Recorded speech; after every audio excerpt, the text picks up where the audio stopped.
অনেকদিন ধরে বাইরের কোনো ভিডিওই করা হচ্ছে না। শুভ সকাল, হ্যালো সবাইকে। সকাল সকাল আলু ভর্তা দিয়ে ভাত খেতে আমার কাছে অনেক ভালো লাগে, আর আলু ভর্তা আমার অনেক পছন্দ। ডিম ভাজা আলু ভর্তা দিয়ে খেতে অনেক ভালো লাগে। আজকে বাসায় হচ্ছে আমি বানাচ্ছি আলু ভর্তাটা। সকালের খাবার খেয়ে এই যে লাড্ডু বানাতে চলে আসলাম, আর লাড্ডুটা অনেক দিন ধরে আমার অনেক খেতে ইচ্ছে করছিল। আজকে আর বাইরে যাব না, যার কারণে বাসায় এটা বানাচ্ছি, দেখি কেমন হয়। আর তোমাদের সাথে অনেকদিন ধরে বাইরের কোনো ব্লগ আপলোড করা হচ্ছে না।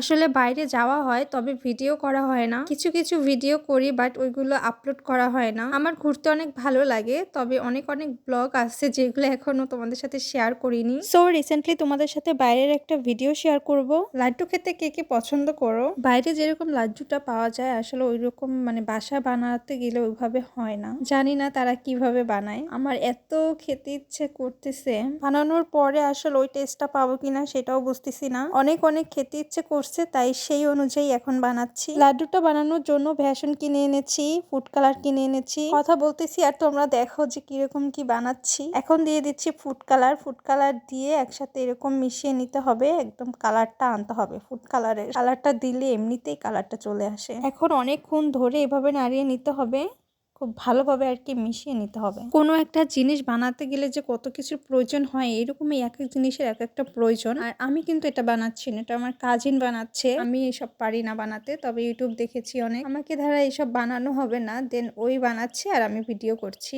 ভেষণ ফুড কালার দিয়ে একটা ব্যাটার বানানোর পরে এই যে চামচের সাহায্যে হচ্ছে এরকম তেলের উপরে দিয়ে দিচ্ছে ফোটা ফোটা করে। তারপরে হচ্ছে এটা ভাজার পরে ব্লেন্ড করে নিয়েছি। ব্লেন্ড করার পরে এই যে এরকম হয়েছে। ব্লেন্ডার না থাকলে তোমরা হচ্ছে পাটাও বেটে নিতে পারবে। আর এখন হচ্ছে এখানে একটা কড়াই দিয়েছে, পানি দিয়েছে, চিনি দিয়েছে, সাথে ফুড কালার দিয়ে দিবে। তো এটা কি ক্যারামেল বানাবে কিনা আমি জানি না, তো দেখতে থাকো কি করছে। এরকম দিয়ে দেওয়ার পরে দিছি অনেকক্ষণ ধরে একটু জাল দিয়েছে, নাড়াচ্ছে।